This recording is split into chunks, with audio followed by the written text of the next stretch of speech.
Garuda Express, an international courier service. కొంతమందికి కొంతకాలం నడుస్తూ ఉంటుంది.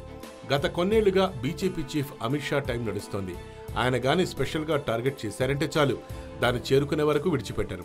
అందుకు తగ్గట్లే గడిచిన కొన్నేళ్లుగా ఆయన విజయాలు సాధిస్తున్నారు. దశాబ్దాల కాలంలో మరే పార్టీకి సాధ్యం కాని రీతిలో అద్భుతమైన మెజార్టీని సాధించి యూపీ మీద కాషాయ జెండాను సగర్వంగా ఎగరవేసిన అమిత్ షా తాజాగా పెట్టుకున్న లక్ష్యం వింటే కాసింత ఆశ్చర్యపోవాల్సిందే. సహజంగా ఏదైనా రాష్ట్రాన్ని టార్గెట్ పెట్టుకునే అమిత్ షా ఈసారి అందుకు భిన్నంగా ఒక ఎంపీని లక్ష్యంగా చేసుకుని ప్లాన్ చేయటం ఆసక్తికరంగా మారింది.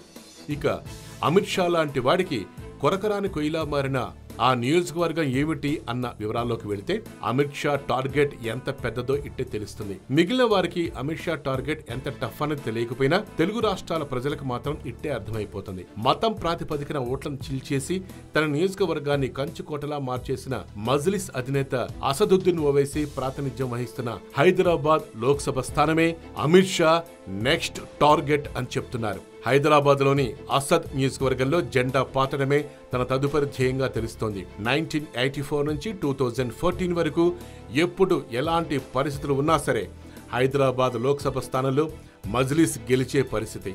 ఇందుకు తగ్గట్టుగా కమలనాథులు ఇప్పటికే వ్యూహం కూడా సిద్ధం చేసుకున్నారట. ఇందులో భాగంగా ఈ నెల 6 నుంచి 14 వరకు తొలి విడతలో హైదరాబాద్ లోక్సభ నియోజకవర్గంలో సమావేశాలు జరగబోతున్నాయి. వీటిలో పాల్గొనేందుకు ఈ నెల 8న అమిత్ షా వస్తున్నట్టు చెప్తున్నారు. గ్రామీణ ప్రాంతాల్లో పార్టీని పటిష్టం చేయడం ద్వారా వచ్చే ఎన్నికల్లో హైదరాబాద్ స్థానం బీజేపీకి సొంతం కావాలన్నదే అమిత్ షా తాజా లక్ష్యంగా తెలుస్తోంది. అసద్ కంచుకోటను కమలనాథులు కూల్చేస్తారా లేదా అన్నది వేచి చూడాలి. హాయ్ యోయో వ్యూవర్స్, సబ్స్క్రైబ్ చేసేటప్పుడు అక్కడ ఉండే గంట సింబల్ను ప్రెస్ చేయడం మర్చిపోవద్దు.